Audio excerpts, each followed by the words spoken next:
Hello, folks. It's Friday night and it's time for the Weekender. Settle in with myself, John, Ben, and Free as we dive into the world of tabletop gaming goodness. We even check out an indie that's not as scary as its name suggests. On top of all of that, you can win a copy of Warcry Red Harvest from store.ontabletop.com, jam-packed full of terrain and chaos warbands for the age of Sigmar. If you want to be in with a chance to win, then you need to be a subscriber to the channel, hit the like button, and pop a comment below. Do your best to share us around on social media as well if you can to help us out. But right now, sit back and relax because your weekend starts here.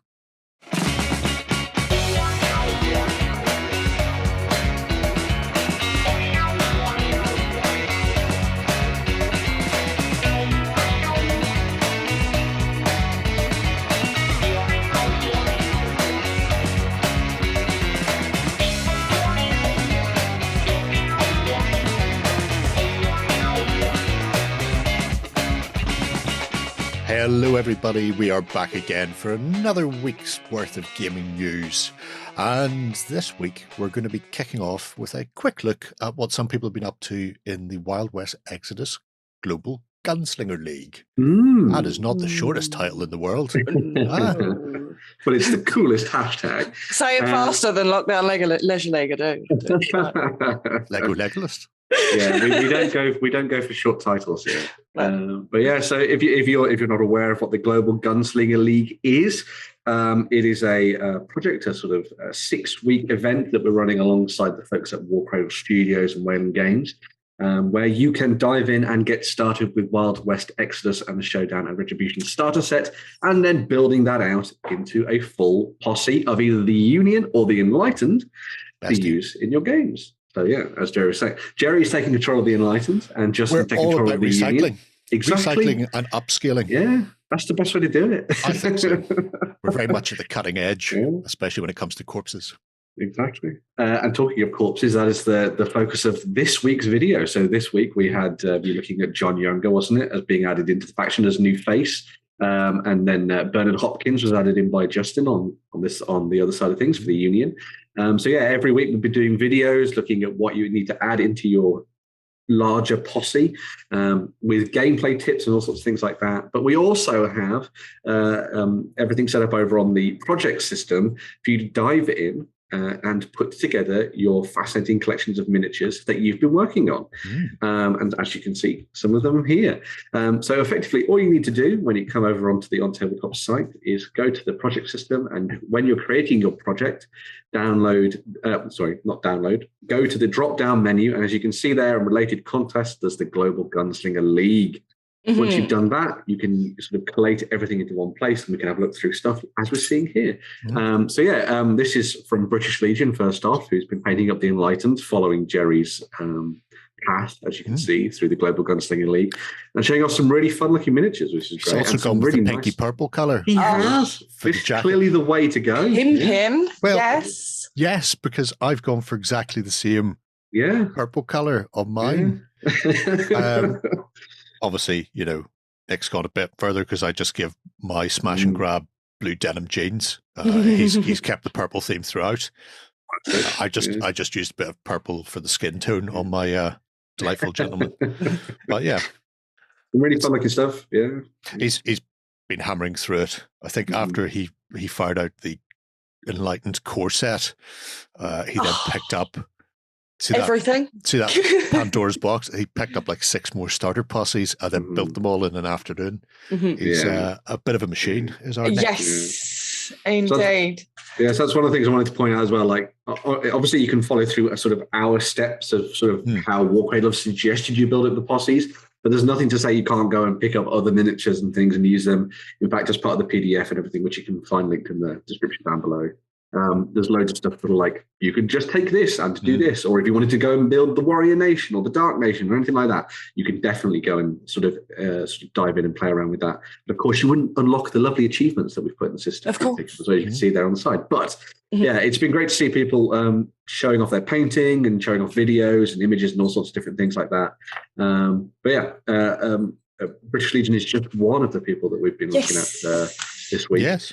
because we also have one Bob Cocaine, who's one of our site members, who's done something a little bit different, and sort of dredged from the annals of history his dystopian wars collection alongside some Wild West Exodus stuff in order to put together this. So as you can see, there's some Confederates and things going on here. There's loads of Union and all sorts of different bits and bobs in there too.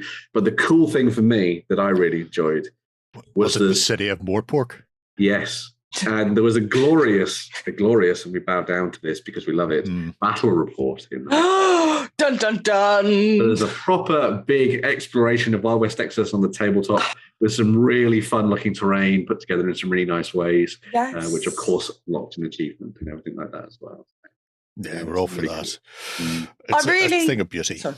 I mean, what I really love is how I know we've kind of said as much as how you set up a project, but everybody's really going wild with their own projects and everybody's really doing something different. And each time we look at these, not one project is the same. And although they're still coming from the Global Gunslinger League, everyone's taking the same approach, different colour schemes, different. And it's really nice to all see it come together. It's been train. I'm surprised Lloyd hasn't been in here hanging around. It's a hell of a main street, isn't it? It really is, yeah. It's a great looking setup for a game. And I think that's one of the things that's really nice about this is that it kind of flows into the narrative elements of Wild West Exodus and sort of telling that sort of alternative story of the Wild Western thing, which is really nice to see. Yeah. And if you go back far enough, you'll even hit his ships. You will, yeah. Which is all, of course, now part of a connected world. That's it, yeah. So. Puff puff. You've a long way to go. I think he did his ships back in February. Yes. Yeah. Really nice. And I'm not saying I'm responsible for anything here, but County Sheriff Jerry, get in there. There you see. Yeah. Although in many respects, I'm more cynical than Vimes and possibly a bigger drunkard. But yeah, terrific stuff from Bob. Picking off all the night watch boxes. Yep. Yes. Yeah. Always. And our last quick look this week then is... Mezco 23, I want to say. Glad you went for that. For it, yeah. So this is another one of our community members who's dived in. I think they're relatively new, which is pretty awesome. Sort of dived in, obviously picked up the starter set, got started on the Union, as you can see there, working on Nikolai Tesla. Nice. Get his name right. Getting stuck in with some lovely blue, as you can see there, John, as well, which obviously you showed off in your tutorial, which we have a couple of painting tutorials over on the site for you to go and have a look at as well, which is quite nice. Blue is a main feature of the Union, so it's something you want to try and nail down when it comes to painting up your miniatures, which obviously Nikolai is a pretty good example of that. He's covered in blue. So,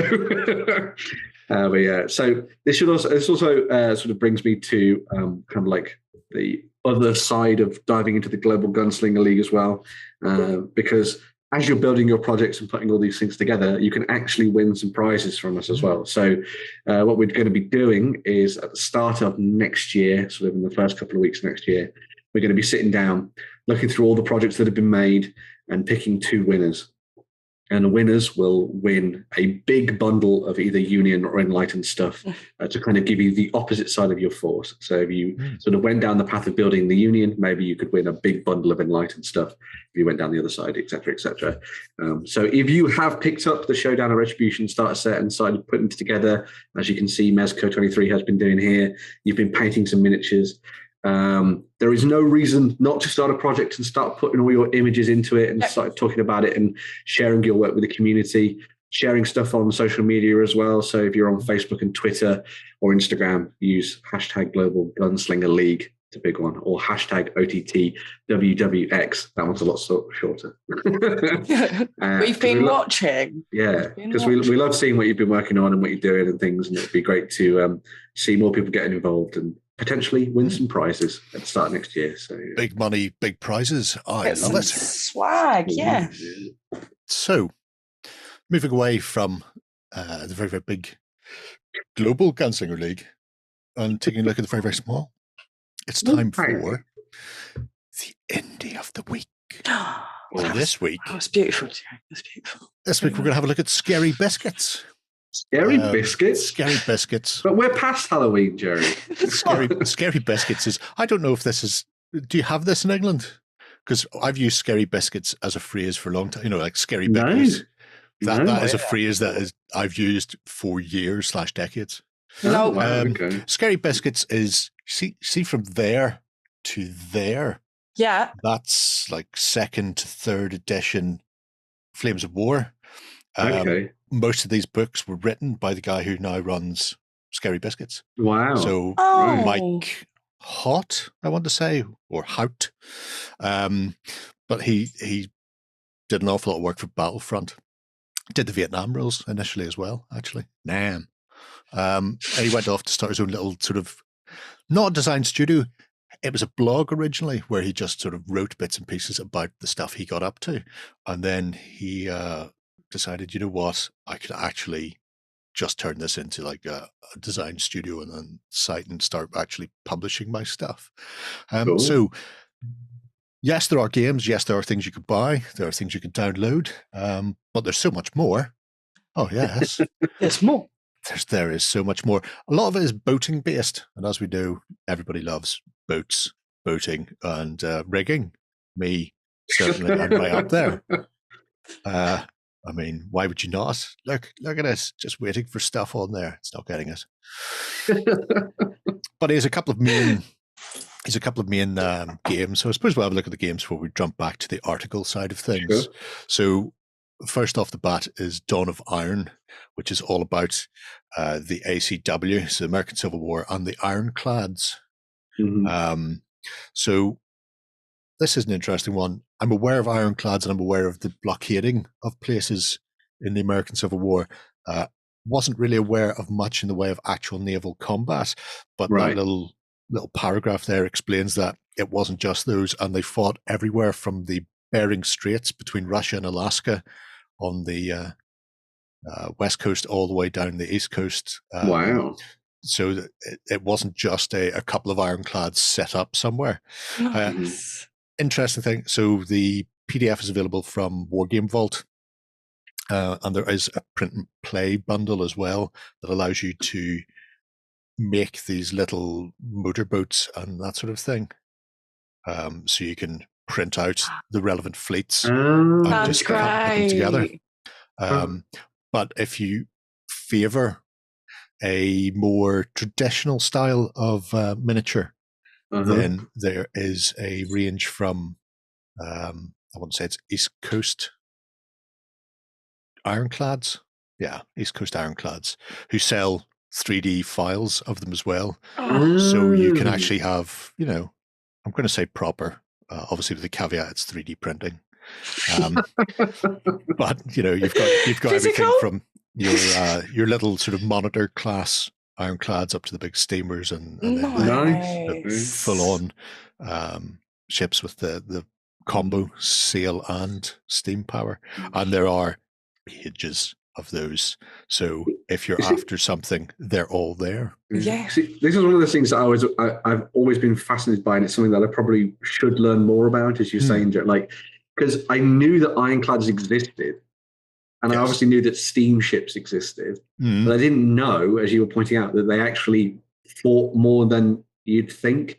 Like, because I always assumed that there was like two of them, and they would go up rivers or something, and that was it. And they'd just be used as like mobile gun platforms, basically. But obviously, if they were actually involved in proper naval warfare, that's pretty fascinating. It's like everybody kind of knows the story of the Monitor and the Virginia, which is in this right as well for the 3D printing, and like everyone sort of sees that as like the first two modern battleship combat, and it's kind of like, yeah, it's just a microcosm, but as Jerry's saying, and as we're looking at here, like there's so much more going on. And I can't get over the design of it's the Monitors, the really flat one. Yeah, things like this. That they were borderline submarines. Wow. You know, they were so far below the waterline. I can't get over the design of those things because they just make no sense to me. Like, how much of that is below the waterline then? Yeah. Like, I imagine that to be a standard sort of ship depth, right? And then submerge most of that. Crazy. You know, so you had these ones, and then you also had the sort of ones that you've seen in the print and play version, where they're a bit more. You've got like a gun platform above, but not a huge amount. it's a fascinating thing. Most of what I know about it is based on Matthew McConaughey's award-winning film Sahara. So, I'm aware that monitors existed, but beyond that, not a huge amount. I love that film. The only other time I've heard anything about them, there was a slave called Smalls, okay, who escaped with his family by stealing a ship, breaking a blockade, making it to the north, gifting the ship to the Union, and then he ended up, I think he fought for the Union side, later on became a sheriff in the Old West. It's a fascinating history, and you're going, why have we never seen this as a film? Why do we need another reboot or remake or sequel? Whereas that, I think, would be a tremendous film, just a biopic of his life. But yeah, so Dawn of Iron, sort of the first, and I'm going to say properest of the games on the site, in that it's the sort of the most complete. There is another ship-to-ship combat game called Dreadnought. Now, this is currently running in beta, so people, if they're interested in World War I naval warfare, you can get involved and you can just go and actually get a copy. Here are the beta rules, what you need, cool. And the sort of the ship cards that it works off. So it's you can see the Battlefront style when you look at the cards, very much so, yeah. Which is a handy thing, especially when you're dealing with something like this, which is, I suppose, more akin to armor than infantry tactics. You have your range bands, you have your various weapons and arcs of fire. So it's a fascinating game. There's a command and control system in this with the orders. So it gives you that's really interesting. An interesting style of gameplay. So like I say, if this period is one that sort of interests you, and that the First World War, the big fleet combat, then you can jump in essentially on the ground floor and grab the beta rules and get stuck into it. Nice. So it's interesting to see where he's going. I don't know how similar this is to Dawn of Iron with the Ironclad system, because obviously it's a complete game that you have to pay for. And boats, I don't really do boats, but having things like working out your firing solution and targeting and all the rest, it still seems relatively simple, without being so simplistic that you lose the fact that you are playing a naval warfare game. What I quite like about the look of this as well is that, like, the polish to it.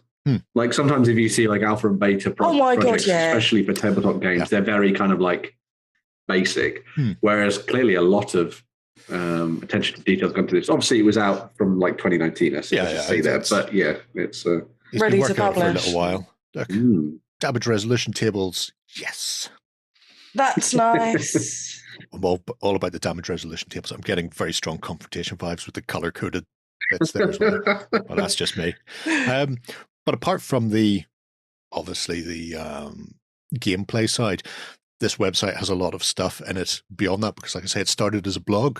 So you do get articles on history, and obviously Mike, responsible for a lot of the research and bits and pieces in the Flames Award books that tied them to the gameplay. So obviously history is an important aspect for him, but also the modeling side of things as well. So as you can see here, he's been building his own ships out of balsa wood. So apart from the print and play stuff, so these are all articles you can drop into. That's amazing. And read things. So, here's a whole section on building Ellet rams, so steam engines, just out of layers of balsa wood and probably cocktail sticks, I imagine. But yeah, and from a modeling and gaming side, obviously the two are mostly synonymous. You could play these with 2D tokens or templates. You could play it with just the print and play version, but I like the fact that he's gone, I really want to make these specific things, and so I'm going to go ahead and create them. And I mean, they look terrific. They really do, yeah. Old school. The old sort of balsa wood style miniature is really sort of a dying art. It's because people just print things these days. they do. You know, you can go online and, well, we already know that he's buddied up with the Eastern Ironclad, 3D Eastern Ironclad, or whatever it was called, company.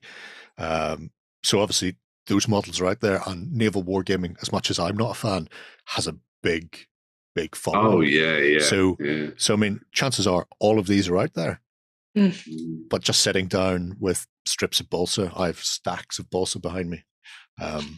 You know, and you just go, well, I just need a couple of chunks of 3mm for the main body, and then 1mm and 2mm layers to build up the various aspects of it, and then some brass tubing, and away you go. Great, I mean, they look cute as be damned. Oh. Which I'm a big fan of. So obviously we have this article section, so you've got the modeling articles, and you're getting a rough idea of what's going to be in there based on that. But you also have the scratch building and history articles, where it goes into some of the specific things. So the Ellet Rams we just saw built, there's a historical article about them, and the coastal ironclads of the Monitor in Virginia, Scharnhorst, for all fans of World War I gaming, and so on and so forth. And it's something that he adds to as and when. Another interesting thing is there's quite a few articles on designing games. So the core concept, the framework, and then component design as well, which is interesting because, as we'll see later on, there are several other games on this website, several of which you can just go ahead and sort of download, print, and play yourself. So speaking of which, have a look at the two main ones. So Terra Incognita. Right. When it's, you know, it's all got a bit grim up north. There are two. The Highest Adventure is all about climbing Everest. Nice. Cool. And the Lonely Cairn is the Franklin Expedition. So if anybody's watched the Terror TV series, you may recognize quite a lot of the card art in the Terror as being screen grabs from that TV series as well. Oh. Fair enough. But this one's fascinating, and you can download this. I like how it looks like his child has done all this game design. Oh, yeah? Yeah. Oh, you'll see that. No, this is all mine. So, I mean, there's the rules and the cards available as a PDF, where you can grab them from other places and leave feedback. This is, I'm going to hover over that, Felescu Kalava, doing a Let's Play. As you can see, I've already been looking through it because I was nosy. Away with you, screen thing. But essentially, you have two decks. So you have a supply deck and an encounter deck. You then randomly determine your path to the summit. And then every time you go up, you have two assault teams in Expedition HQ who have their own cards with their own sort of health, spirit, and endurance on it. And if you lose all of them, your expedition is done for. You can set base camps, or you've got your base camp, you can set two other camps as you work your way up. It's up to you where you do it. But as you climb, the more you climb, the bigger the danger pool gets. And then when you hit a point, on the left of a card is how dangerous that area is, and on the right of the card is how many encounter cards you need to draw with the little stars. So I find a little encounter card bit. There's a little encounter card bit there. So here you see it says things like heavy feet, lose 1, endurance, throughout, add another danger to your pool. So you can get danger cards, you can get slips and falls as you sort of work your way down. You can discard things. Exhausted, I need a break. And this is another interesting one. Sometimes they're specific, and it will say, depending on how high your danger pool is, it will go like 3 levels on the card. And depending on how much you've pushed, you may suffer worse consequences. Well, you will suffer worse consequences. The other one is it's random. And when you get a random card like this, which is on reveal 1, 2, 3, or 4, you lose 1 health, 1 spirit. 5 or 6 success, you gain 1 health.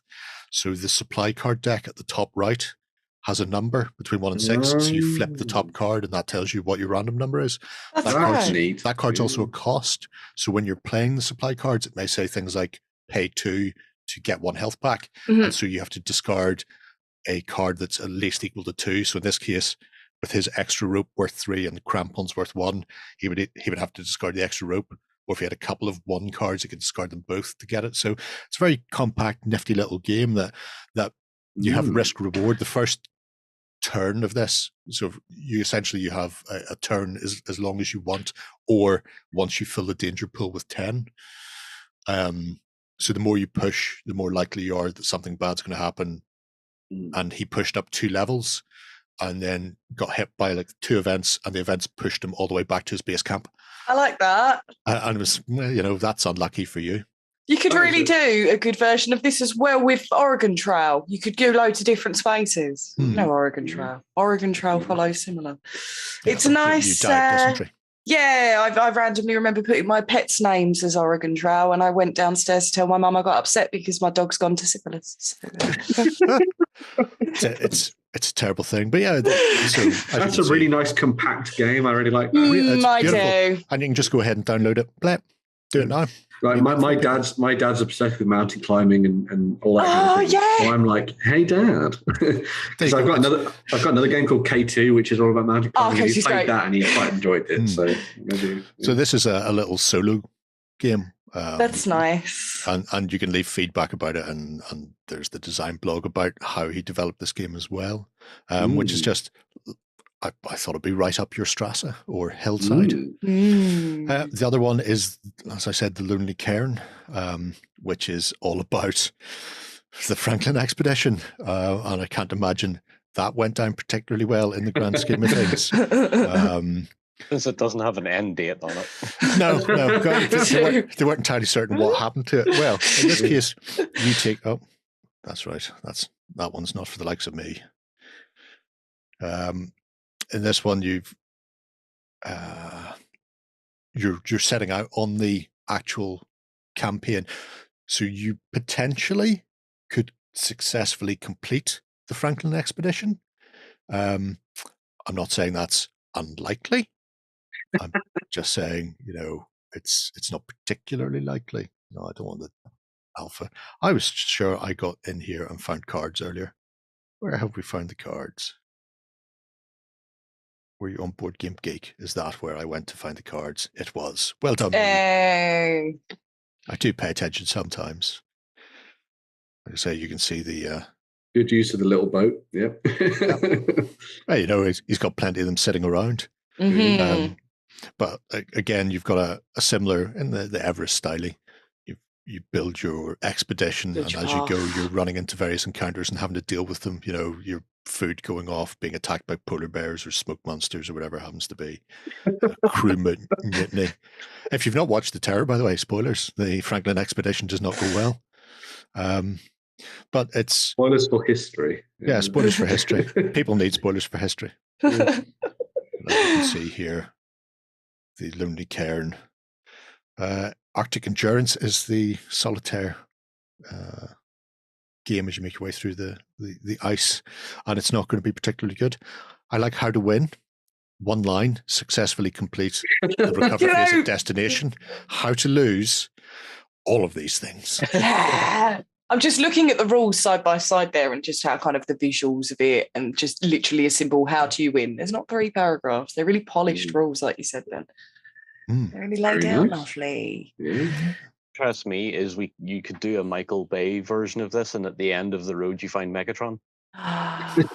You could. Sure. Who's saying no? There is a question mark. Explosions all the way. Just explosions and flare.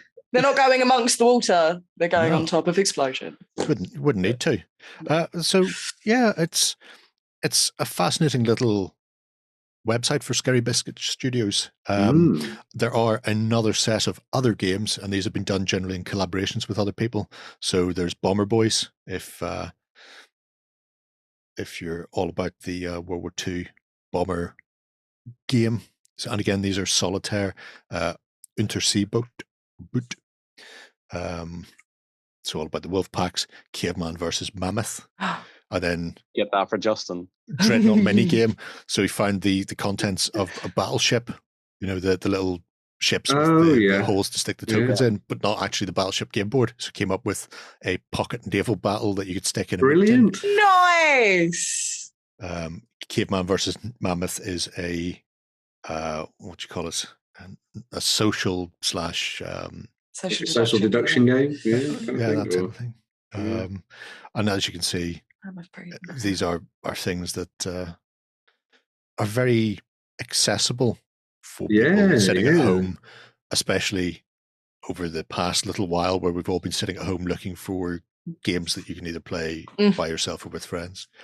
So you can just fire up a printer and away you go. And you too can take on mammoths. Mammoth. That's a really awesome little collection. Yeah. Stunning. A little gem, little nugget from Mike and the Scary Biscuit studios. So next time you moan you've got nothing to play, you've got no excuse. Especially since most of that's free. Exactly. On that website alone, there's one thing you have to buy currently, and everything else is free, and most of it's print and play. So very cool. Yeah, so there is no excuse to get stuck in. And Scary Bickies aren't the worst in the world, apparently. Who knew? But we are going to take a little break, and when we come back, we're going to be diving into the news. Coming to you from the center of Northwestern Europe. Covering board games, war games, card games, and all that you love. It's the news. All right then, we are back and ready to dive headfirst into the news to swim about like Scrooge McDuck in a gaming money bin. Ben, what have you found for us this week? So we're going to start off with some stuff from Gale Force 9. Now, recently, a lot of people will know that they kind of revamped Spartacus and sort of redid it with a new art style and everything like that to kind of take it away from the licensed version of the game they'd originally released and give it a new brand spanking coat of paint. Well, they are doing the same to the old Sons of Anarchy board game. So that game, which also went down very well back in the day, is getting redone and is now called Wise Guys, eh? Not Wise Guys. Where you're going to be playing as 1920s gangsters in Chicago, doing the old alky runs during the Prohibition era. Why yada? What you doing, Sam? You're gonna kill me. Anyway, in this game, you are, instead of playing as biker gangs, going to be playing as gangs of gangsters who are looking to control the streets of Chicago through the use of alcohol, fists, guns, and everything else you could think of. The setup and stuff is pretty much more or less the same. You've got that kind of like randomly designed board and layout as you see there in the middle of the space. And then everybody's going to take control of their own gang that has their own specialities and all that kind of thing as well, which is pretty cool. The aim of the game at the end of it is to obviously have the most sort of cash that you can sort of use to set up your criminal empire. But along the way, you're going to be doing all sorts of different things. So you're going to be moving around locations trying to control them. That could either be through violence, through bribery, and all sorts of things like that. The cool thing about this game, and I really like that they kind of push this through the rules, is the idea of wheeling, dealing, backstabbing, and all that kind of thing as well. So one of the big things about this is that you can make deals with anybody around the table at any time, but none of them are binding, as you might expect. And you can always stab someone in the back in just the right moment to take over locations, that kind of thing. Nice. So, start out the game, setting things up, control different areas, be like, oh, I'm not going to go over this side of the river. We'll just stay here, whatever. And then stab him in the eye. Give them concrete boots and chuck him in the river. But yeah, so some really awesome stuff in there for those people that kind of like that kind of tension in a game. One of the things that I also think is really nice about this is that they specifically put underneath that bit in the rules, just don't be a dick. Because obviously there's lots of there's lots of backstabbing and sort of deal making and things like that. But obviously don't be an asshole, right? So yeah, some cool stuff in there. Be an asshole within the confines of the rules. That's the thing. But yeah, as you can see, the rule book is already up there and ready to read through, so that's pretty awesome. The new art style looks really, really good. It was one of the things that I wasn't overly fond of with the re-release of Spartacus. Like, I love art compared to like stills from stuff in my board games, but I thought the artwork on Spartacus looked a bit weird. I think they managed to have set on like a good sort of like grounding for this stuff, and I think it carries across the theme very nicely. It all looks very, very cool. It helps that the 20s were so defined by Art Deco. Yes, you've got that. You've got that look. You've got the even down to the fonts, I suppose. You've got a cohesive theme there, right there, ready, waiting for you. It also makes me want to watch Boardwalk Empire again. Very good It show. makes me want to just play the game as Joe Pesci, and that's it. Sure. And in his starring role as one of the wet bandits. Yes. Yeah. Of course, that's the role I'm going to take. Definitely a way to go. I'm 100% behind that. Yes. And then what you can do is you can see how many of the games of Wise Guys you can fit in during 3 hours of The Irishman or whatever it is. So, yeah. have a gangster movie on in the background and see how many games you can play during that time. That'd be cool. Yeah, so. We played the game to destruction. They hadn't even aged. There you go. Some cool stuff there. If you missed out on Sons of Anarchy when it first came out and you like the idea of the game and the rules and things, then obviously you've now got a new chance to go and try out Wise Guys coming soon from Gale. So. I'm all for that. Free, you're going to lead us down a path of time-travelling nonsense. I am indeed, on one board to another board, right? Pandasaurus Games have released their new board game, The Time You Killed Me. It's a strange slider-looking puzzle across 3 boards. So when this was first announced, I was trying to figure out what could this be, because I was trying to think of some kind of free board game of chess, but it encompasses time travel, reality conception, and over across 3 different boards. So technically it's a board game, but all coming from Pandasaurus. So if you ever thought one board is hard enough to get your eye on, you would clearly never messed with something as implosive of different timelines throughout history. So there are 3 different boards you keep steady, keep played, and you must do it as carefully as you can without causing any more damage to a timeline. So players do take the role of competing time travelers. So they attempt to be one step ahead of another one by trying to wipe them off the face of the earth. In reality, in history, there can only be one. There is only one time traveler. So players will be chasing their tail. They attempt to find opponents across time and space, and before he finds you, because there's another person trying to wipe you. Because remember, there's only one. It's only allowed one in any dimension. But as we're dealing through something as fragile as time and space, you're going to need to keep an eye on another player trying to wipe you out. So you're going to need to determine who stays alive and who's going to be written out of history. So there's 4 different chapters you can play through for 2 players. Each is more difficult as it goes on, and it's definitely going to take a lot of strategy. And there's different rule sets, different components, and different objectives to meet as you go through the game as well. So quite a cool one. A murder mystery on a different way with different mechanics. I really like the art style as well. Yeah, well, the art style is screaming 70s madness. Yes. It just says prisoner, danger man, or something like that. Presumably it is just a 1v1 game then? Yeah, 2 players. Why will it not let me see more of the rulebook than just the cover? I want to see this. What in? Panda people. Panda dinosaur man. You're rules. You might Maybe just screw up reality and time itself if you open the rulebook. Apparently I have already. I like the idea that it plays out in between 15 to 30 minutes as well. That's pretty good. Yeah, it's a nice quick one. Because obviously when they first released this Pandasaurus, we only really got the board. So I was like, what could it be? How do you do this? And the fact that they've got such a unique idea as well. And I love the idea that you've got to keep an eye on so much at once, only against one other person as well. Yeah. Yeah, I can imagine it speaking quite stabby, but you do have to kill people more than once to make sure they are completely ripped out from time. So, well, we've all been there. Yeah, classic Saturday, casual Wednesdays. Yeah. Reminds me of that time I was Rasputin. My God, the killings! Please stop killing me. Didn't threw me in a river. And stabbed me, and poisoned me, and shot me. Tried strangulation. Memories, yeah. Where are we off to next, anyway? I thought for novelty value we'd take a look at Moonstone, because that's a game that we rarely talk about. Moonstone? Did you say Moonstone, Joe? I may have said Moonstone. Well, to be honest, with Moonstone, so I was lurking on Twitter the other day and I come across the Moonstone page and saw there's a new character in Moonstone. So immediately what I did, instead of reading the character and looking at the picture, I sent it straight to Jerry and I was like, Jerry, you seen it? He said, of course, Jerry had seen it well before me. It posted it on Face page before Instagram, just as well, because I have no idea where to find Instagram. No, so there is a new character coming in, and it's a very different character we are looking at. And we've got Vespa. What do you think of Vespa, Jerry? It's interesting for a couple of reasons. Mm-hmm. There is cavalry about already in Moonstone. So there's Billy and there's Sir Hogswatch and Doug the Flatulent. So factions are already out there running about the place.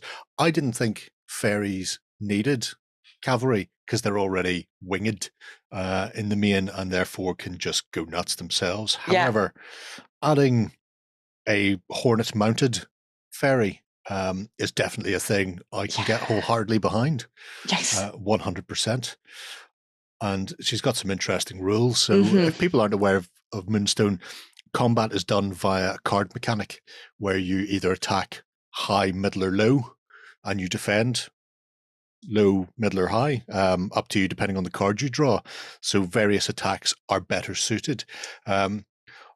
Obviously, being a flyer, it means the most powerful attacks come from above, and the least damaging attacks come in when somebody blocks you high. So a high guard will actually just nullify your attack altogether.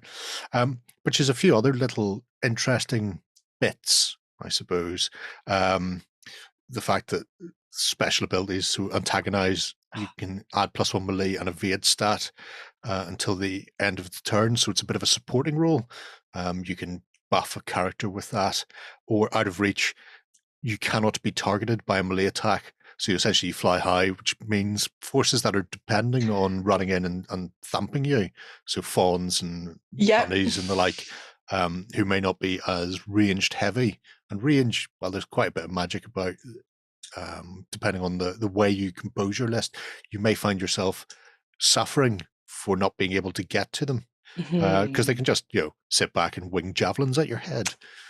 And I'm all for that. It's great fun. And as always, the miniature looks fantastic. I mean, there's the preview art, but the very first test cast has been shown off. So that's gorgeous, it beside a Goblin Fire Spitter to give you an idea of scale. If you have a Goblin Fire Spitter, if you don't, you should buy a Goblin Fire Spitter, and then you'll know how big this will be. That's how that works. But again, just flying cavalry. It's not something you see often. Last time I seen it was in Chronopia, where the swamp goblins flew about on hornets. That's quite nice. I said it to you. For me, that's screaming chameleon plants from. It'll be all the color flip all the time for the big bug body, because I've already used it on Grub to give his little shiny insect carapace a bit of a thing. But even then, the wings, I mean, using a white gloss base, you could kind of go nuts to get that sort of fly-like shimmer as well. So yeah, it should prove an interesting painting challenge as well. Very much. But I just like it. I like the style. I like the look, and I like the fact that the fairies now have a mount, which means all the factions I collect have a mount. They've all got to be the same. They've all got to have a mount. They've all got to have a big thing that can punch stuff. And they've all got to make me happy. So ticks boxes. They do. Yeah. Went on pre-order at the start of the week when you wrote this. It's actually available and starting to ship from today. Beautiful. So if you are interested in Vespa, you can get right in there. If you've not seen Moonstone, then you should come across to OnTableTop and have a look at the games. Myself and Warren played a beginner's game with Tom gently easing us into it. And then afterwards, I took on Tom in a scenario from his new book, which is on the way, I think later on this month or maybe early next month. So yeah, Moonstone, it's a winner. Anybody who isn't playing it is just wrong. Yeah. I'm sorry, but you are. Well, what have you done with your life? Clearly you've failed. Get some whimsy in your life. Yeah. Honestly. We're all about the whimsy. I've lost. Well, yeah, you were a fan of Jada. Oh, Jada. Your Jada painting was gorgeous. I liked her a lot. So, Jerry, you can tell me what I need to get into this later on. The good thing about Moonstone is, what do you like? Whatever you want, yeah. Because there's no nonsense with list building and, I need to have a leader and a core, blah, blah, blah. They all have synergies, so some may be more effective with others, but you can literally just go, that's pretty, that's pretty, that's pretty, I'm having them. It's not going to work like it did with my Guild Ball team, where I decided to go full female on my Guild Ball team, and it didn't work because none of the characters got on. I was like, Oh, terrible shame. No. Moonstone, you're fine. I mean, you can do something like, I want to go nothing but bunnies. Yeah. You take Boris, you bring his bunnies, and then you bring a massive jackalope, ogre-sized bunny antlered thing. I mean, I think that sounds amazing. I mean, you definitely could. You should definitely go down that route, John. 100% go down that route. Join us. Tempt me later. Anyway, moving away from the whimsy of Moonstone and taking a look at the whimsy of Mad Bob, or Disconcerted Robert, as he's known to his mother, and his folding terrain. Oh, God. Yes, so Mad Bob Miniatures, Mad Bob Miniatures, not too long ago in the past, had put together a really awesome Kickstarter where they were creating some folding terrain. So it was terrain that, as you can see here, looks fantastic and then folds into tiny things for you to store away. They then released a lot of this stuff over on their Webstore, and it was available unpainted. But it was basically the same kits that you just then had to get an airbrush out or a brush or whatever and start painting and get them ready to go. However, Foreground have now joined up with Mad Bob as part of their kind of indie design sort of house. And so they have now decided to put together a lot of the brick terrain, some of which you're seeing here, pre-colored, available on their website. So if you wanted to pick up a lot of their kits that were previously unpainted, you can now get them painted, and they're easy enough to assemble and put together, and then you can use them in your games. A lot of the brick stuff that we're seeing is very much designed to kind of fit the sort of aesthetics of like 19th and 20th century Europe, basically everywhere. So yeah, these would be great for use in World War II in sort of in all different types of locations. And they have Mad Bob themselves have then expanded this range out to include things like fantasy ruins, fantasy houses, different colors of houses and things for you to use in different things. And there you go. There's some of the ruins there. But yeah, as you saw in the video that we're looking at the moment, the actual folding mechanic is pretty ingenious. It's impressive, isn't it? It's quite satisfying to look at as well. It's insane. Yeah, like as long as you don't glue the wrong things and just make it a building, you could have some really fascinating looking terrain that would be incredibly easy to store and not take up shelves and shelves of your office space or something. So, well, this is what blew me away because shelves of our office space. When I seen it was folding, and you're going okay, and then I seen it folded down. I'm going right. So there's bits in places, and yeah, sure, that makes sense. Little dowel. There must be like a dowel or something down a corner. And then I went off and found the Kickstarter page for the video because I was intrigued. And at that point, you realize, the internal floors flip up and the hinges are made so that it does compact. So you're not sitting with multiple layers, because I would think the simplest way would be to have it sort of fold across itself. And then when you're folding it back out, you drop the floor in to make it stable. But then you've got a load of, floor pieces stacked beside it. But no, it's all integral. Contained in the one. Yeah, so you're not having to worry about where am I going to put these things. Not at all. With the exception of maybe the gable ends, the eaves. The rest of it is very snug. And I was going to say what I'd do with it is I'd have it so that you'd have the folded sections of the building, and then just put the other bits inside baggies and just put them on top of the various bits so that you know what's then attached to each particular area of it. But you can just wait for Battle Foam to make you a storage bag for. Yeah, for sure. Well, this is the thing. I've seen battle boxes bigger than this, bigger than the terrain itself. I mean, one of the things that is always a bugbear for a lot of people is I would like to have lots of nice terrain, but I don't have anywhere to put it. Well, this kind of solves that thing. And obviously, as I say, Foreground have done the pre-colored versions of the brick stuff for sort of World War II and that kind of thing. But as you can see demonstrated by the miniatures. But but they also have the other sci-fi stuff and the fantasy bits and pieces that Mad Bob have worked on that I would imagine are going to find themselves sort of transporting over into the foreground store as well. It should be noted that there have been a few tweaks and sort of changes from the Kickstarter versions of the kits, apparently to make them easier to assemble. Nice. So if you were worried about those, or you're like, oh, what's changed between the two? They have kind of like refined the process, which I think is pretty cool, just to make it a little bit easier. But just the fact that you can, that massive warehouse or that brick factory can be compacted down is just awesome. It's great. Yeah. I'm 100% on board with that. I have eight of the big understore or underbed storage tubs with terrain in them. And that's not all of my terrain. No. Because they don't fold down.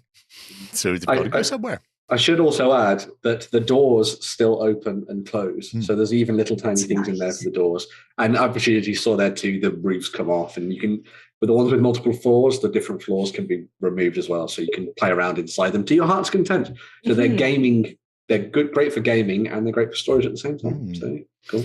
And presumably, like the other stuff that Foreground have done with the indies, you can get it from them pre-colored, or you can still go to the indie and pick up the unpainted versions. Yes, So the same with this, same with things from the basement and all those other ones. So yeah. So you go. Well, another awesome collaboration. So well, I'm a big fan. Big fan of the smaller people. Now, looking at somebody who's not quite as small. Yes. So we have some Games Workshop news to round things off.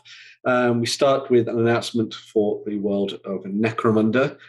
So if you want to dive down into the grim darkness of an underhive, there is a new set of Outcast gangers that you'll be able to pick up.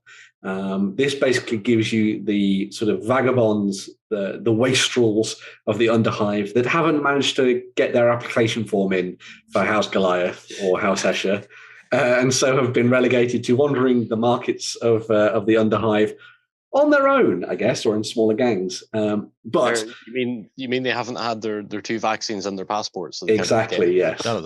Yeah. You're not coming in. Flash your pass. But anyway, yeah. So I am seeing that particular kit as effectively the new, as to Warhammer Fantasy Battles, the Empire Militia kit, the Free Company kit that we got back in the day, which everybody picked up because it worked for every Warhammer, every Mordheim war band, and it also worked for Warhammer Fantasy Battles as well, and was incredibly useful for kit bashing. I could see this being exactly the same when it comes to Necromunda. These could be Chaos Cultists in your 40k game as well. Exactly. Yeah, these are Chaos Cultists. These are Gene Stealer Cultists. These are gangers for a variety of the different gangs. If you just swap the weapons and things out. From the looks of the posing here as well, obviously we haven't seen the actual plastic frames yet, but they look like they're a lot more kind of, I guess you'd say, like plug and play compared to a lot of the other Games Workshop kits, where a lot of the Games Workshop kits have it so it's like a body and a back goes together, and then a head slots in, and then an arm is also part of the body, the back end or something. These look like it's more or less, and obviously I don't know, but I'm hoping this anyway, that it's legs and body separate perhaps, or maybe legs body together, and then I think legs body together. Yeah, because you've got three of each body pose. So this guy with the hood, I can see, with the quilt and the loincloth is the same as this guy, top right, and it's the same one as this one with the twin pistols in the middle and the purple bandana. Right, likewise, the person who's taking the Palatine armor is exactly the same. Is the same. So there's 3 of them. So 4 types and 3 of each type, and then arms and heads look to be separate. But so it is weirdly a little bit more modular than most Games Workshop kits, which is quite cool though in that regard. So it's definitely. And if you're playing something like Necro, where you need to have the options available for weapons, it'll be handy. Yeah, so they're quite nice. In addition to the Outcasts miniatures, they've also got a new book and some new terrain as well. So there's going to be a new book called, as you might imagine, the Book of the Outcast, which is going to allow you to make entirely outcast gangs.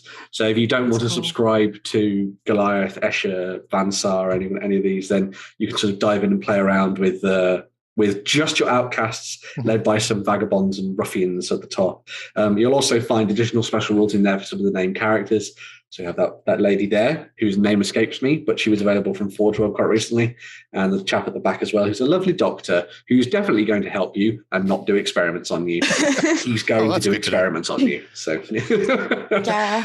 Does Cal Jericho and Scabs already have? They already exist, yeah. Because otherwise, I would imagine you would find them in Outcasts. But they have been out for a couple of years now. I think they did them last year or 2019. I think it was. But yeah, but they look very, very cool. They've got awesome miniatures. There's also, as I mentioned, some new terrain as well. So you're able to pick up the Necromunda Underhive Market set, which comes with a bunch of sort of assorted shop fronts and awnings and boxes and crates and signs and gubbins and all that kind of thing that you could use in your game. So if you wanted to try and make things a little bit more cluttered, add some character to a battlefield when you're playing on some of those large Zone Mortalis boards or anything like that, then this is kind of there to help you do that. Again, just a nice little set that I think will be good for a lot of people who are like deep into Necromunda and kind of want to make it so that every single game they play has that narrative element built into it. I'm big on anything in terms of terrain that makes anything makes a tabletop feel lived in. Because very often we find ourselves playing on tabletops where it's like, I have some trees and a house, and that's it. It's very sterile. Yeah. Yeah. I quite like that you can now find out where to go to get stems or rat. Exactly. Yeah. You hate to go to a new part of the Underhive and not know where you can pick up a rat. Yeah. And then you can, when they put the two together, and you get stim rat as well. That's never. You can eat and get stimmed. Oh, I thought you meant you were going to start feeding. Nobody wants their rats to be raised on stems. That's true. It's like GMOs. They're just the worst. Stem rats are the worst. Ban stem rats now. That's what I say.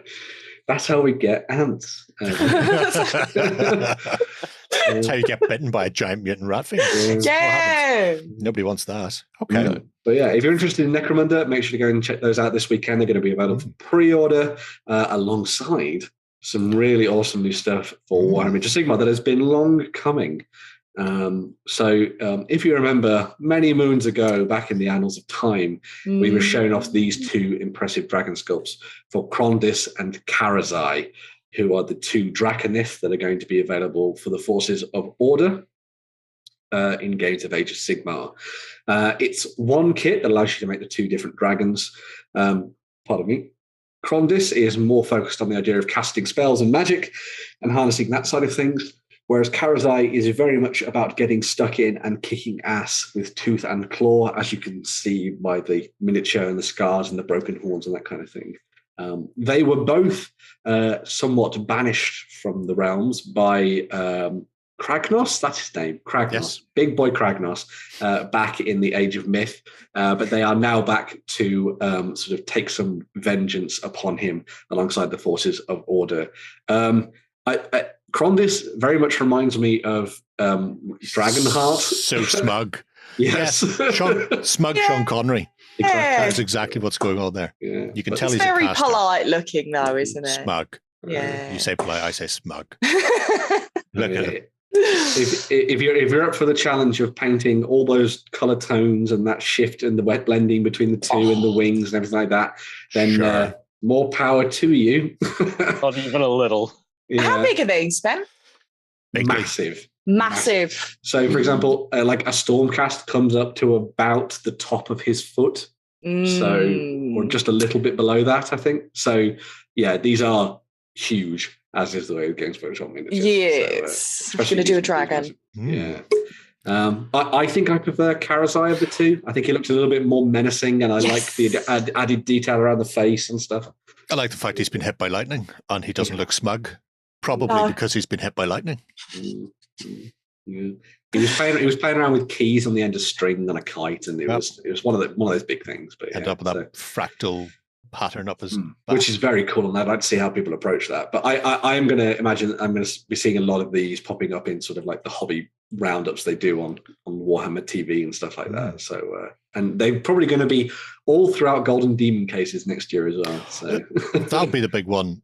Because I imagine the first thing that will happen is people will get them and then start doing massive conversions to them. Yes. So we will see not Sigmar looking ones either go full chaos or something like that. Yeah. But the fact that you've got two heads and 4 wings in there to play with, is it? Or is it 3? No, the wings might be the same. I think it's everything is based around the head and the additional sort of accessories. I think there, but yeah. So you've got a pair of heads and additional bits. There must be a separate. I mean, assuming the neck. Yeah, the neck must come down to mid chest. Right off the bat, there's 2 heads in there. That's Chaos Dragon territory for anybody ballsy enough to try resculpt. So yeah, it'll be fascinating to see what people do once they get their hands on the kit and start cutting it.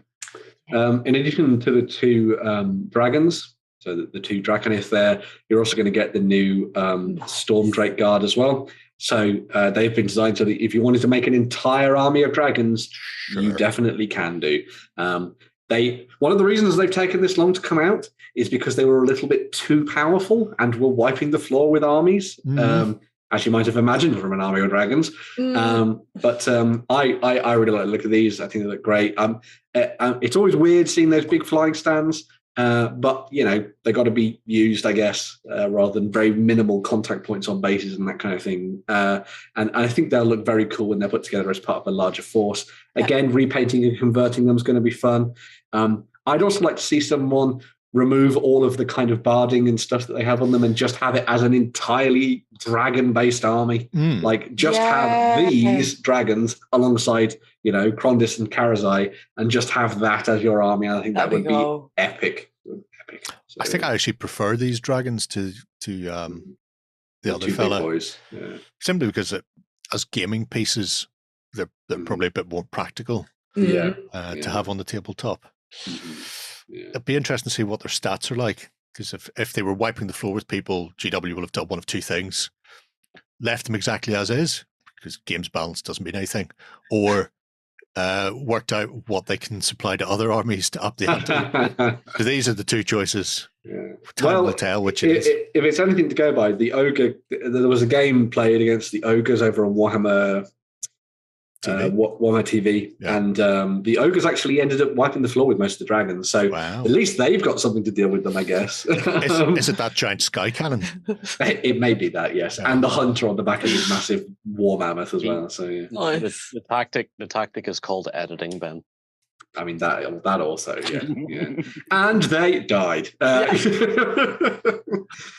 yeah, so there's some fun stuff there for those people that are diving into Warhammer Age of Sigmar. Of course, this, if you're interested in Warhammer Age of Sigmar, you can go and make sure to check out the competition prize that we're going to be giving away this week as well, which is Red Harvest, which will give you a chance to play around with some Chaos folk in your games as well. So a bonus option for you there. Bonus indeed.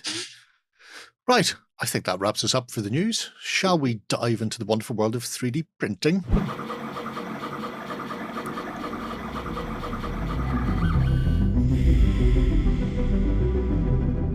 So, 3D printing this week, we've decided not to bother looking at anybody in particular because we're slack and lazy.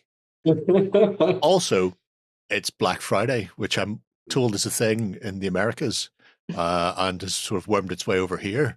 So instead, we've decided to have a hook around, I think is the best way to put it, through some of the Black Seal stuff on MyMiniFactory.com. So there is a specific Black Friday page, which has just everybody who's doing something front and center. And as you can see, there's a lot of stuff going on, anywhere from sort of 10%, 10% off to big 50. And it covers a whole host of things up to and including the most important of all, slimline 3D printed vase. Of course. Which I think that's what most people are here for. Yeah. I don't care about the monsters. Look at that. I'm not going to lie. I was looking at the Wicker bins and it did make me want to buy a 3D printer, I mean, you would. Who wouldn't? Look, get ready for Christmas with a Christmas tree. It's all good. Anyway. How cool would you be at school with one of these 3D printed pencil holders? That'd be brilliant. Yeah, all right. Might need to print a beer bottle. Anyway, that aside, we've all had a wee run through here and picked our own little personal gems, our little nuggets. So I've put them into order. The order I've chosen may not be the order people think it's going to be in, but we're going to start off with Saturnalia. Yeah. I sort of came across this as I was scrolling through things, and since we started with the ships, I thought it would be a fun thing to throw more ships into the mix. So this one particularly caught my eye because I think everyone's been sort of diving into this idea of playing out big naval battles at the moment. I know, like over the last year or so, people have been playing a lot of the Black Sails from Warlord Games. Black Sails or Armada, which uses the Black Sails system, as well, which uses the same system. Yeah. And then of course you've got Oak and Iron, all that kind of thing as well. And everyone's really been enjoying this sort of naval thing, as we mentioned at the start of the show during Indie of the Week. But the thing that was nice about this is that Saturnalia have put together not just the ship models as you see here, but also there's a full set of rules as well. So, and the terrain. So everything you need to play the game is basically printable at that point, which I think is really, really awesome. Because you can basically come to the tabletop and be like, boom, boom, boom. I'm going to print all these things out on my lovely 3D printer. I'm going to print all of the additional things I need out on my normal printer, and then get stuck into playing some games and stuff. And I am a fan of anything that be kind of like self-contained and compacted like this, so that you can try and basically arrive somewhere and be like, this is a one-stop shop for everything I need to get stuck in and playing the game. So I tell you what, anybody playing either the aforementioned games, Oak and Iron, Black Sails, Armada, should definitely be looking at this. Simply for the scenery on this. Never mind the ships or anything else. Those lighthouses were fantastic with the little rocks. Lighthouses are great. It's very unusual to get a star fort in that size. I'm at home with that. I also noticed in this it says it comes with 4 files, so with and without base and low and high res. So depending on how what your printer is in, your print is set up, you can get a smaller version. No rigging, I notice. So well done there. Unless you want to do it myself. No, nobody can themselves. So from what I've read of this, it's 1/650 scale. So I don't know. That kind of matches up with some games out there, doesn't it? I think, or at least one of the games out there. Warlords, Black Sails is set at 1/700th, and Oak and Iron is, I believe, 1/650. I'm fighting. So it sits between the two. in that case, but it looks really cool. One of the other things as well was that they were talking about the fact that a lot of this stuff has been drawn from historical inspiration, everything like that. So a lot of these like scenery sets and the different houses and things, houses and the ships that you get have all been designed based on stuff that exists out there in the world somewhere. So if you were trying to play out something a little bit more accurate rather than fantastical, then you've got that element to dive into, play around with as well. So yeah. And from the looks of it as well, the thing that's quite nice is it looks like the bases of the boats, so like their standard hull structure is separate, and then you print the sails and the masts at the same time, and then you just pop them in and away you go. Nice. Get some magnets at the ready. Everyone loves some magnets, and have fun with it. So yeah. Wacky fun. This set, so the first set comes with, I think what was it, 9 armed ships and a merchant ship, which is pretty cool. So you can basically name them however you want and have fun with them. And then the expansion pack comes with 8 historical ships as well. So if you want to make specific ships from the period, you've got that to play around with. But how cool is that? A fully 3D printable game? That's brilliant. Historic, fantasy, and all sorts of different things. Choo-choo, I'm a ship. So that is... Somewhere Lloyd is twitching. Oh, yeah. Yes. There you go. Wouldn't come to a Robert freaking out. Yeah. Saturnalia Studios is the people to look for that one, or the MyMiniFactory. Next up, I've chosen Treadhead Rad, which I imagine is Freeze. Yeah, it's definitely mine, this one. Big fan of tanks. I just can't stop talking about tanks, Nick. This is mine. However, it wasn't for the tanks. It was absolutely for the Raptors. Yes. Because these are the most charming, hilarious things I've seen in a long time. And, I think what really sold me was the not photography Raptor. There's one that has looks like he's got a tripod with a camera set up and everything. Right. And, I just love they have body armor and stuff. Yeah. Just Put this behind Theodore Roosevelt on his Raptor. All of these guys behind. Perfect. Yeah. I didn't really look at it much beyond the images. I just looked at the images and laughed. So that's why I picked it. It's a good reason. They look so cool. I love their body armor. I love the style of the armor they're wearing and the gun. There's a whole slew of them. Let me see. Yeah. There's a big set there as well. Nice. I think it actually gets smaller if I open an individual picture. How random is that? Yeah. Do you want to play a game? Like how Generalissimo Raptor there with the standard bearers, and he also has his holographic projection of the warfare they're engaged in being beamed up. I want all the raptors to come up here. It's very short, stubby arms. Of the helmets. The helmets are great. Base helmets are so anime, it's hilarious. I would love to see someone throw these in as like a Tau ally. So they use them in like 40k as like another race that the Tau have subjugated and used for their own means. I'm glad you've made a mention of actually doing something useful. I could make a guard army out of this, and it would be hilarious. You could, yeah. Oh, look, the Tempestor Scions are getting out of their vehicle. No, there's a bunch of dinosaurs. Gee, Jurassic World 7 went far, didn't it? A guard army would be interesting, especially when they still had abhumans before they removed them all. I mean, this is the complete set, up to and including naked ones. Oh my God. They must have been caught on the hop by some sort of early morning invasion. They didn't even have a chance to put their clothes on. To be fair, if you're a raptor, I don't think you need your gun if you're a raptor all the time. But the crinkly smiles on those helmets are delightful. Yeah, they are. This is another one of those things that John might have to print. I'd like to see someone could have some fun with these in one-page rules, I reckon. I think that seems like a really good setting to use these kind of things. Does that say Molly, Maggie, Morty, the monstrous mole rat family? Mole rats. Wow. Yeah. Manny, Morty, Molly, and the other guy. That's a commercial license. That's the actual image. Ooh, Scamp neck. Yeah. Again, when you've got a raptor, you require some sort of large bucket-like thing on your sentinel to drop them into, to get them to raptor around.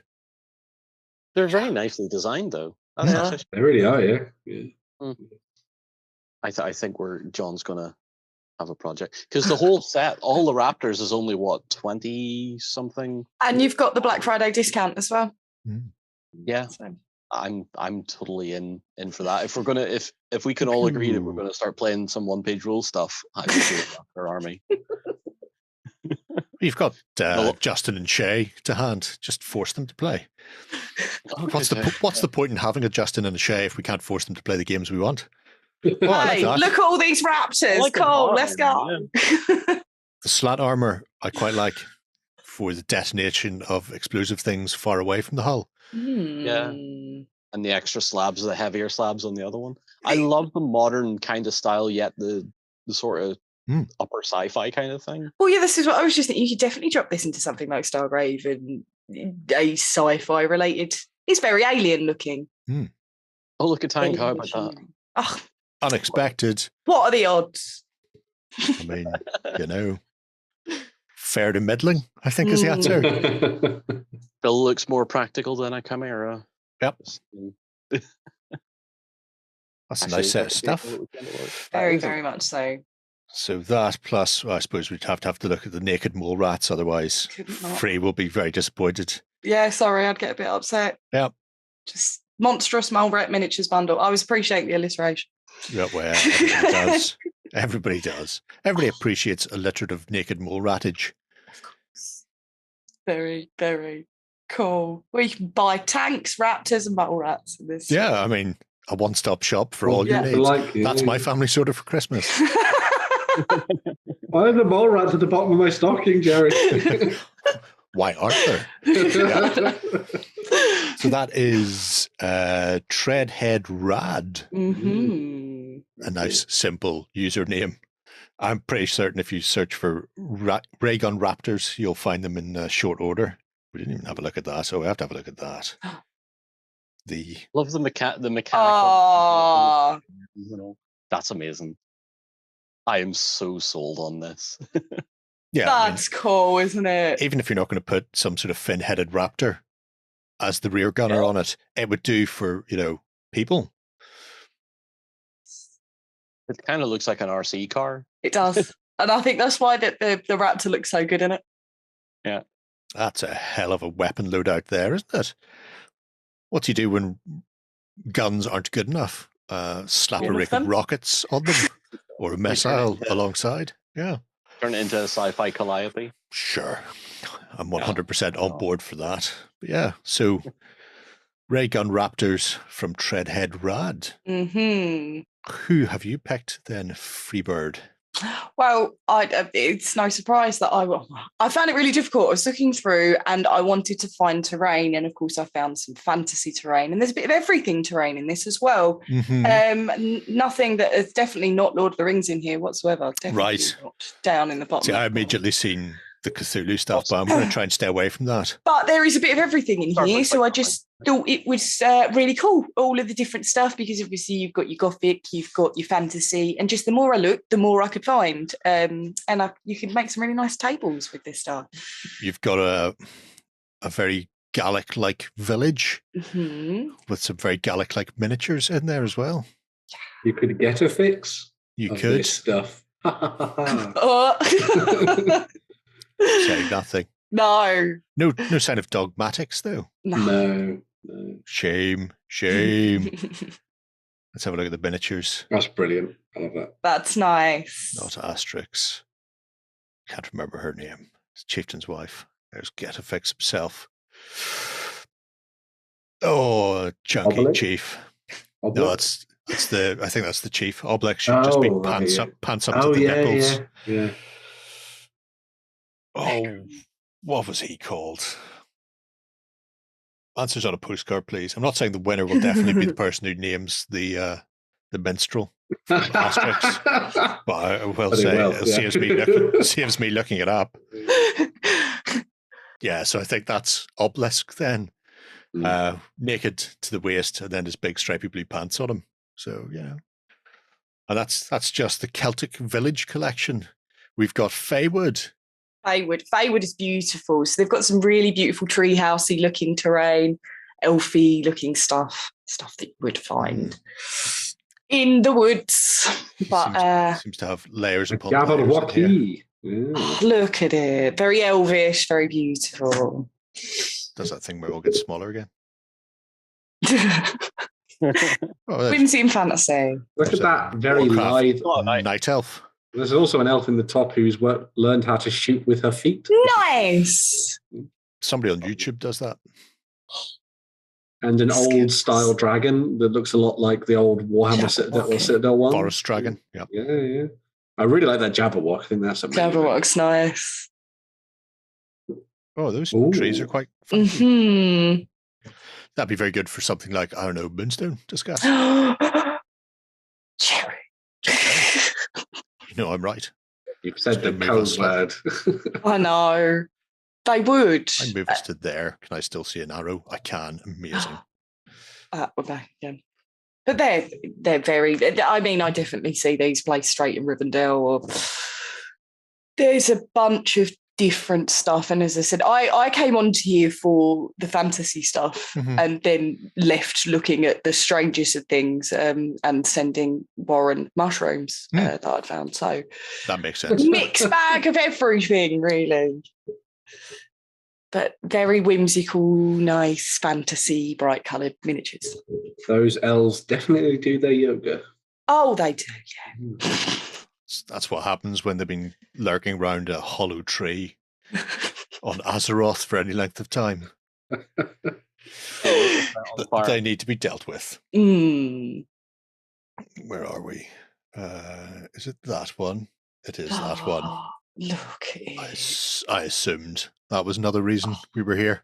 Yeah, considering it was in the first pack. They're accurate as well, because they've got axes, as they should do. Beautiful. Nerd. Too right, Ben. I haven't beautiful. I haven't been listening to the Fellowship of the Ring too much. No. But they are stunning. I mean, even if you could put them out, even if you were doing something on water, anything these could fit in, not just a Lord of the Rings theme table that I'm specifically looking at. But yeah, a whole host of additional fantasy things. Well, quite like the Longship Rowing Crew. Yeah, that's nice. Different as well. You don't often see people doing, well, let's face it, anything like making people slave away on a boat. And gladiators, which is good because they've got a full gladiator coliseum. So getting your hands on a whole slew of gladiators is a nice poses as well. That one's a bit OTT. Look at that. That one's mad. How would it stand? It wouldn't. I would just have a dead person on the ground that they're leaping off. Put them on a Citadel flying base, you'll be grand. Bit more. They're nice. Bit more cartoonish, like with some of the gladiators. But there's some great gladiator rule sets kicking around, like Sons of Mars and stuff like that you could chuck these in. And then all of the miniatures had this similar style to them. It would all fit together nicely, wouldn't it? So, yeah, very cool. Are you not entertained? No, Russell Crowe. Stop throwing your sword at my head. No. Bad, Russell. Bad. Oh, they're very interesting. Yeah, it's a fascinating set of stuff by Ian Lovecraft. I like the fact also that he has Cthulhu stuff in here, because being called Lovecraft, he really needs to. Has to. Otherwise, there'll be questions. But this is not even halfway down the first page. Ooh, a lot of Asian-looking buildings. They'll be handy for Clash of Katanas. Not that I'm looking forward to that or anything. No. Sake! You can get a little sake. Oh, Jerry's fab. Plotting. Yeah. Jerry is plotting. That's like fabulous. I wonder if they do it in the traditional way, where they chew the stuff and then spit it into a bucket and then just leave it to ferment. It'll work. Presumably not. Cultists. That's what we're here for. Everybody loves a cultist. Go Cephs. They're nice. Big really nice statue as well, even if you weren't planning on painting him up as a squid-faced assassin. Yeah, that'd make a lovely statue, you're right. Floating horror, deep ones. Cthulhu. Hey! Cthulhu, hey! Mother Hydra. Where's Father Dagon? There's Father Dagon. Let's have a look at Mummy and Daddy. Don't like it when Mummy and Daddy fight. I especially don't like it when they appear in daylight and I Lucerne. Mother Hydra's beautiful. There's a lot going on, isn't there? There really is. Beautiful's a word, yeah. Aesthetically. Oh, that chest! The chest is gorgeous.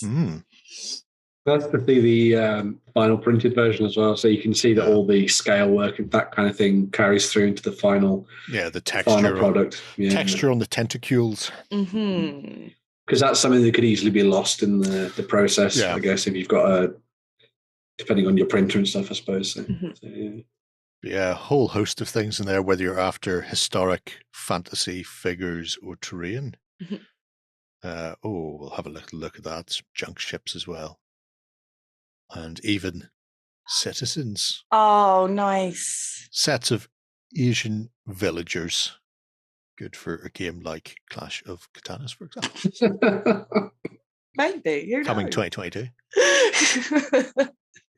Start building your list now. I know I am. Okay. So that is Ian Lovecraft. Ian with an additional I, if you're looking for that.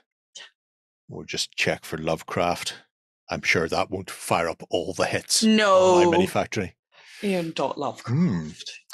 So to round out, I had a quick look at Andrei Andreev, which was a relatively small one.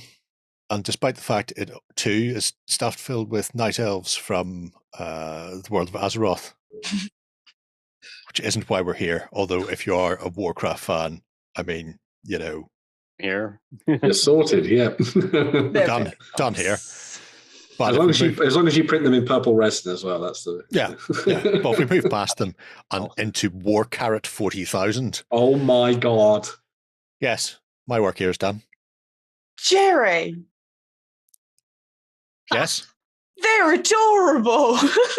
I see your army of raptors, and I raise you war rabbits. Can we play a game? I will print this stuff. I will play this one, John. I will print this stuff all day for you if we can have it. That would be amazing. Oh my god! Look at the witch ear. This can be Bucky O'Hare on actual steroids. Yeah, I almost forgot about Bucky O'Hare. Yeah. I'm concerned at the magazine of that boulder. Yes. Wait until it's painted up, though. You'll see your concerns are unnecessary. Oh no! Brilliant. I mean, it's hilarious. You just need to paint them up dark and gritty, as if they're not taken seriously enough. With bunnies. Like that. That's like that. sinister. If that was painted dark and gritty and taken completely seriously, that'd be the most terrifying thing you've ever seen. I mean, it's no more insane than a lot of the other stuff in the 40k universe, let's face it. That's true. Look at the tiny carrot rounds. Tiny carrot bullets. I mean, I'm all for that. Oh, I know. Yes. In the grim darkness of the far future, there is only warrants. Yes. Oh, you absolute legend. Brilliant. Techno Viking as well. Have a quick look at that. Carrots for the carrot god. There is the Techno Viking. Oh, that's fab.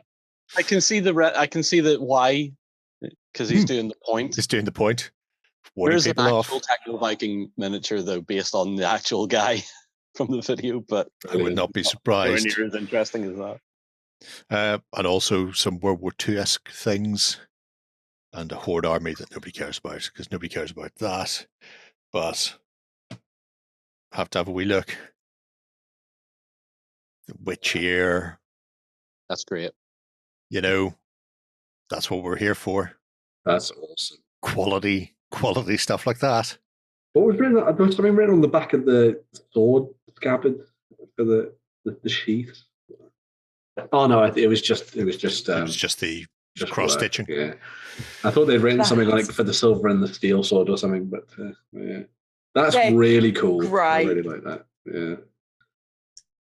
No, he's been bitten by a mushroom. It's all gone wrong. 10 points whoever comes up with a punny name of Geralt of Rivia with a bunny in it. Thinking.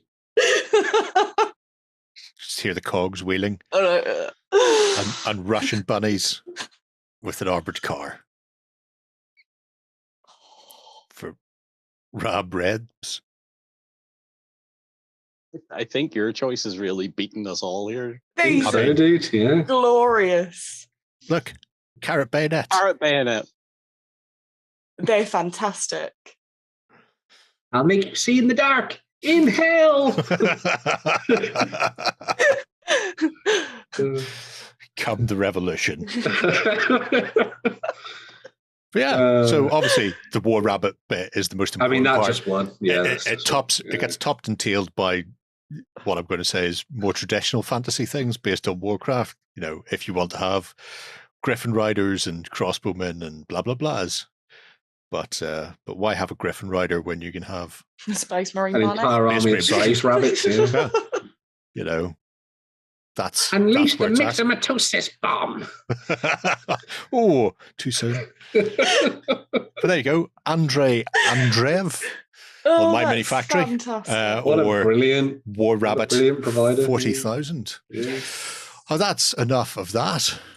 We've almost spent our load on MyMiniFactory's 3D printing. Mm-hmm. There's an awful lot more in there, including obviously those Christmas decorations and the wicker basket. Which unfortunately we didn't have time to really delve into that. Oh, no. Yeah. Not this week. Another time. So to finish off this week's show, as always, we're going to dive into a couple of Kickstarters. One of which isn't a Kickstarter. Very true. Wow. So where are we going, Ben? So the first of these comes from Blacksite Studio, who we've looked at in the past for a variety of different things. They create some really awesome sci-fi stuff and all sorts of weird and wonderful bits and bobs that you can use in your games. They also do Don't Look Back, which is that awesome horror game that comes with the VHS cases, which I think is really cool. And is actually supplied over here in the UK and the EU as well right now, which is nice. But one of their games is the one that's up on their fundraiser at the moment, which is Blacksite Backroom, which is called Violent Dark. Now, this used to be called Anomaly a couple of months back when it was in sort of its testing phase, but it has now become Violent Dark. So this is a skirmish-based sci-fi game that has heavy, let's say, alien influences throughout most of its design. It's got all of those kind of like industrial sci-fi themes and that kind of thing. And that aesthetic is applied to all of the 382 millimeter models, the 32 millimeter miniatures that you get in the game. Violent Dark itself is a cooperative and or head-to-head experience that you play on the tabletop. So you can play it just as a cooperative game where everybody's controlling all of the crew and you're trying to survive against the various creatures that lie out there in the darkness. Or you can switch things around and make it a head-to-head game where one person controls all of the aliens trying to hunt you down, and then everyone else is playing as the crew members trying to run away and escape from the weird, strange aliens in the darkness. This actual backroom sort of fundraiser then is designed to not only fund the creation of the starter set, which you can see in the top of the image there, but also a range of additional miniatures and accessories and all kinds of bits and pieces that can be used to enhance your games of Violent Dark. One of the cool things about this is that it only needs about 3 to 5 miniatures per side to play. And then, of course, you've got the aliens. But then all of this takes place on a 2x2 space on the tabletop. Yeah. So you get stuff like that terrain pack that we were looking at before, and you essentially are done when it comes to what you need to play the game, more or less, which I think is really, really cool. And as Jerry was sharing off there as well, they've done a whole bunch of expansion packs and all sorts of different things as well. So you have rogue, synth, and AIs and that kind of thing to kind of more heavily imply that alien influence that they have so drawn on. We can heavily imply that to the moon and back in a minute when we have a look at the STLs. It's interesting because obviously it's their own website. They haven't gone to Kickstarter per se. Essentially said this will be coming out anyway, even if nobody backed it. So by backing it, you get essentially a pre-order discount, and also it helps them expand where they're going. So if you want to get your hands on a set of ship cats, then that's something you can do. Including there's obviously a bonus one if you order the main set that's stretching out thing. I was thinking of using cats as blips. I don't know what the mechanics are like, but just having cats move around and go, is it just a cat making the noise, or is it natural fact, or is it natural fact a big scary alien thing? But apart from the physical components, which do look pretty neato, there is also additional both miniatures and STLs, and here's where you really start to see some things that may be familiar to people. So, for example, a couple of androids. So not David, and certainly not Bishop. Trying to, because I always get him and Ash mixed up. It's because it's old age kicking in. But Ash is often an adventure. Ash was spaced, I think, for his own good. But the miniatures themselves are really nice, and I've always suits are amazing. I love those. I've been fascinated by Don't Look Back as a system anyway, and leaning into that horror slasher genre from the 80s. So I imagine this in a cooperative sense will be something similar to that, but taking industrial sci-fi instead. And I mean, those are awesome. And then there's these digital things that people digitally do. So I mean, the medium of printings. One of the things with Blacksite is that shipping is a little bit of an issue at times. So you can get around that by instead basically getting your hands on the STL stuff and printing that off at home, right? Because digital files cost nothing to send. It's one of my two dads. Greg Evigan was right to stay at home. Well done, Greg. You didn't get eaten by a spaceworm. Lieutenant Ellie and the Survivor. Again, they ring a bell. I can't imagine why. No. Oh, that is a lovely little miniature, though. It's adorable with the severed head of a doll. Yeah. And that's where you paint that as an actual head of a child. And the Survivor is actually the killer. People thought they were playing was it Violent Dark, and which the actually whole don't time look it's back. actually Don't Look Back. Yeah. I mean, Newt showed up. Oh my god. Yeah, it's got a lot going for it. You guys have got a lot of practice painting severed heads from Games Workshop models. That's true. Yeah. And a set of space truckers. Again, for anybody of a certain age, that'll make sense, including the most important member of the crew. Another cat. Everybody loves the cat. Everybody loves the cat. I really like the suits. I want more of those suits, because those would be awesome in like Stargrave or something. I love the idea of clanking around in those, investigating some ship or something. But I'd like to print one out, but I'd like to scale it up just to see how the detail works as you make because that kind of thing is very popular in like the likes of Tested and stuff like that, where they build big resin miniatures and just really odd looking sci-fi stuff. So it's got cricket pads on. They don't have time to play cricket in space. Gravity must work very different. It's leg before wicket, but they've actually taken my leg. Wow. But yeah, fascinating set of miniatures. Interesting to see what they do and where they go in the future. Because I mean, it's a relatively self-contained thing at the moment. Yep. When you look at it, there's not a huge amount beyond the initial sort of aliens and colonists. But as we've seen with Don't Look Back, the sky's the limit, really. They could go anywhere they want. And it doesn't just have to be the big gribbly aliens. They could have all sorts of weird and wacky things added in time. So yeah, I'm looking forward to seeing how that goes and how it ends up. You'll have 17 days left. Like I say, they were producing this anyway, so we don't have to say it's already funded.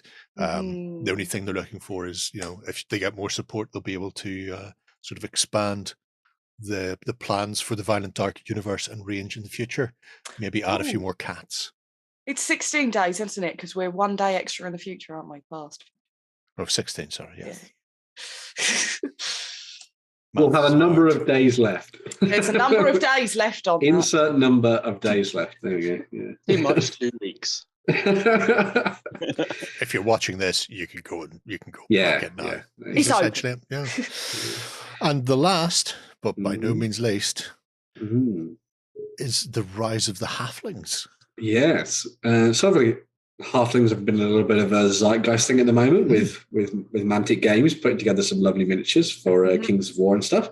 But Printable Scenery have teamed up with the one and only Johnny Fraser Allen, who everyone will remember from Hagglethorn Hollow and the Tabletop Troubadours.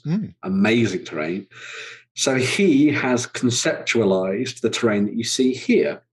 There are two sort of elements to the terrain. There is sort of like the Warlock's Abode, which is that kind of sort of amazing stonework buildings that you see on the left of this image, and now they're right in the middle, with the gatehouse and everything like that. So a really awesome magical city that has perhaps been dreamt into life by the Warlock himself.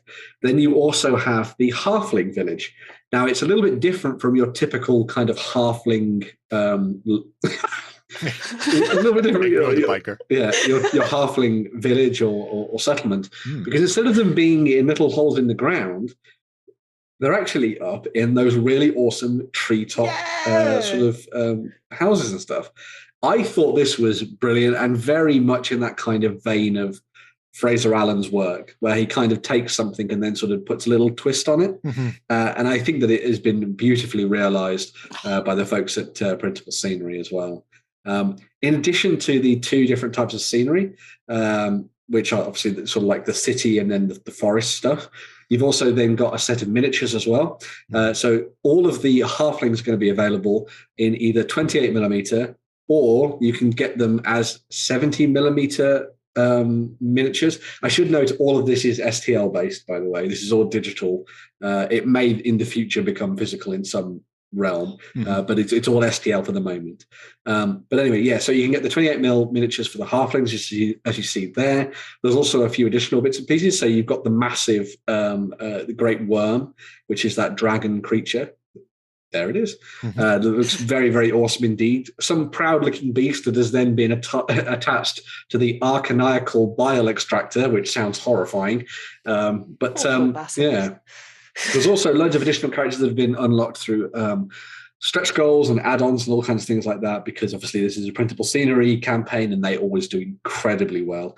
I should note as well that printable scenery, as we've talked about in the past when we've covered their Kickstarters and stuff and talked with the group at printable scenery, all their stuff's amazing and incredibly high quality, all done so that it's very easy to print as well. And there is a big community behind them as well that has been working on this stuff for a very, very long time. As you can see, started in 2013, which is pretty cool. I should note as well that one of the nice things they've done with this is that they've worked alongside Fraser Allen and within the company to create almost like a growing narrative for this. So the idea is this is going to be step one or chapter one of a larger exploration of this kind of reign of arcane range, basically. So they're starting off with the warlock and the halflings, and they're telling a little bit of a story about the great warlock and what this mysterious man is, what he's been doing, why he gave all this help to the halflings and saved them from the great worm, what's in the depths of his city. And then they're going to be taking that and expanding it. So I'm hopefully we're going to see lots of additional stuff coming up with elves and orcs and humans and goblins and all sorts of different things in the future as well. So yeah, you've got the combined talents of Fraser Allen and his amazing artwork with the expert 3D design expertise of printable scenery coming together to create a rather impressive looking section of STL files for you to print off at home and have fun with. So yeah. Interesting for people who want to play Ewoks in Star Wars Legion. Yes. Yeah. Because Ewoks are coming next year. Ewoks are coming. No, they've been announced for Legion. So they're coming next year. There will be Ewoks. So treehouse-based terrain for your board will be very much a premium, I imagine, when they launch. I also noticed with the kind of the Warlock city, that a lot of it actually, oddly, it looks a lot like Shadar. Is it Shadar Logor in the Wheel of Time series? Arundel. Yeah, it looks a lot like that. Yes. And I was like, imagine if you painted this in grayscale, how impressive that would look as a sort of like dark and foreboding city for you to dive into. So, there's some weird and wacky stuff in there. Yeah. And a lot of stuff that's still to be unlocked. And based on previous campaigns they've run, I imagine most of it will be. Pardon me. So, this campaign, fully funded, as you might imagine. Lots of things to still dive into, as Jerry was saying there. At the time you're watching this, we'll have 13 days left on its campaign. And if you're interested in some of their previous stuff, they have all of that available as well. So there's all of the printable scenery collections that you might ever want, alongside the Hagglethorn Hollow stuff, which was kind of revamped and changed for 3D printing by printable scenery for Johnny Fraser Allen. So you can see where they're kind of like meshed together, I guess. So yeah, very cool. Yeah. Fantastic looking bits of kit, and always good to have more halfling stuff for Kings of War. Indeed. Just saying. I've got 3 halfling armies. 3. That's not one big one. That's 3 very distinct, different looking halfling armies. Just the way. Yeah. That's my way, apparently. But yeah, if you want to dive in on that, 13 days, fill your boots, get ready for Ewoks. I suppose because it's 3D as well, you can scale it up to Legion's 32 plus 32-ish. scaling. So you'll probably need to do that anyway. But that's enough for this week. I feel we've done more than enough for you. You can go away now. But if you fancy coming back, we'll be here on Sunday morning for our XLBS, where the Cult of Games subscribers get to dive in and see what nonsense we're talking about, our hobby and their hobby. If you're not already a member of the cult, you could join us for 30 days with a free trial. See what you can find lurking about in the back darkly lit areas of the Cult of Games. And we will return next Friday for more of the same. In between then, don't forget to hit the like button and comment below if you want to win a copy of Warcry Red Harvest. But until then, bye-bye. Go ahead and check out our other content on screen now. And while you're at it, why not hit subscribe and remember to ding our dong. Go on, you know you want to click it. Go on.